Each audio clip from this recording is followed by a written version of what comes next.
in Fulton County, Georgia, concerning the 2020 election case. The former president arrived at the Fulton County Jail to turn himself in to law enforcement after being indicted in connection with efforts to overturn the 2020 election. I'm Tyrone Bowman. This is Tyrone Bowman Tonight.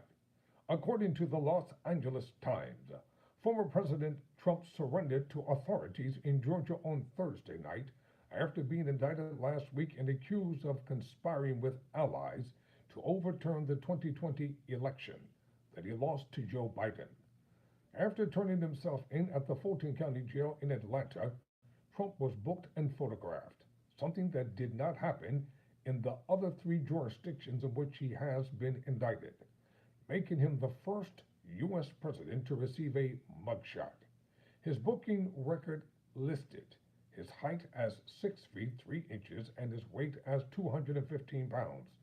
The former president's bond set by a judge and made public Monday was set at $200,000. Trump and 18 others were charged last week in a sweeping 41-count indictment that alleged they were involved in a conspiracy to undermine the results of the presidential election in Fulton County, elsewhere in Georgia and in other states by misleading voters. The courts and state and federal lawmakers about the outcome in order to keep Trump in power. Trump faces 13 separate counts in the case. The investigation by Fulton County District Attorney Fani Willis began in February 2021 after a recording was released of the former president pressuring Georgia Secretary of State Brad Raffensperger during a January 2nd, 2021 phone call to, quote, find him 11,780 votes, enough to win in Georgia. The state had certified the results weeks before after conducting 3 recounts. Trump has insisted that, as president, he behaved appropriately in making the call. As a condition of his bond, Trump has been instructed to not make direct or indirect threats, including through social media against potential witnesses, victims, or the unindicted conspirators mentioned but not named in the indictment. He is also barred from communicating about the facts of the case with any known witnesses except through legal counsel. Before departing for Georgia from his Bedminster, New Jersey home, Trump said in a post on his Truth Social platform that he was being arrested, quote, for a perfect phone call and having the audacity to challenge a rigged and stolen election. The evidence is irrefutable, close quote. Trump switched up his legal team Thursday as well, enlisting veteran Atlanta defense attorney Steve Sadow as lead attorney in the case in place of Drew Finding. Sadow has been critical of Georgia's racketeering law in the past, which is broader than the National Racketeer Influence and Corrupt Organizations Act.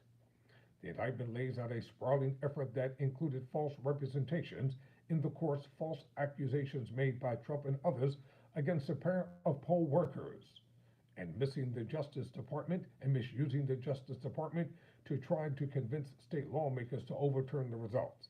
The indictment details a plan to assemble a slate of fake electors to secretly meet at the state capitol to cast ballots for Trump in an effort to throw doubt on the election. When Congress met January 6, 2021 to certify the results, it also outlines a campaign to pressure former Vice President Mike Pence to overturn the election himself.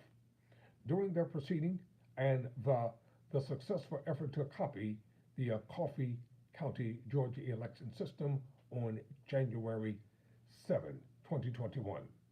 Former White House Chief of Staff Mark Meadows also surrendered Thursday after his bond was set at $100,000.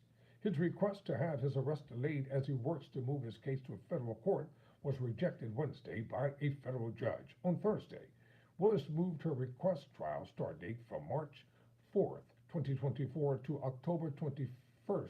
Pardon me. This is compelling.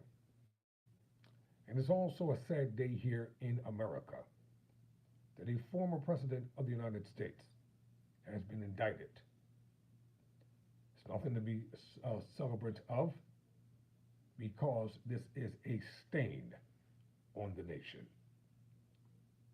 Fulton County on Thursday, Willis moved her requested trial start date from March 4th, 2024 to October 23rd of this year, after Trump's co-defendant and former lawyer Kenneth Chesebro filed a request demanding a speedy trial.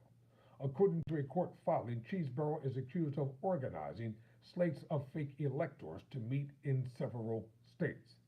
Fulton County Superior Court Judge Scott McAfee agreed to the October 23rd start date for Chesebro's trial, but stipulated that it does not apply to the other defendants.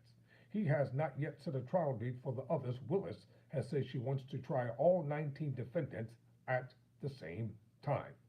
Hours before Trump was set to surrender, House Judiciary Chairman Jim Jordan, Republican from Ohio, announced a probe to determine whether Willis's investigation was paid for using federal funds or was aided by Department of Justice Special Counsel Jack Smith, who indicted Trump on August 1 on 4 felony counts related to efforts to stop the transfer of power after his 2020 election loss and his role in the January 6, 2020 insurrection.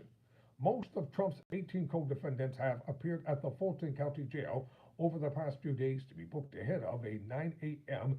Pacific Time Friday deadline set by Willis for them to surrender.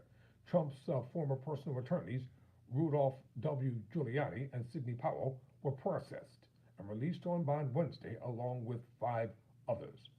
On Tuesday, California attorney and Trump ally John Eastman surrendered. He is accused to delay Congress's certification of the election results or to throw out Georgia's votes and of helping organize the fake slates of electors in Georgia and other states. Since this is an ongoing story, I will keep you updated as details are made available. I'm Tyrone Bowman. Never surrender, never quit.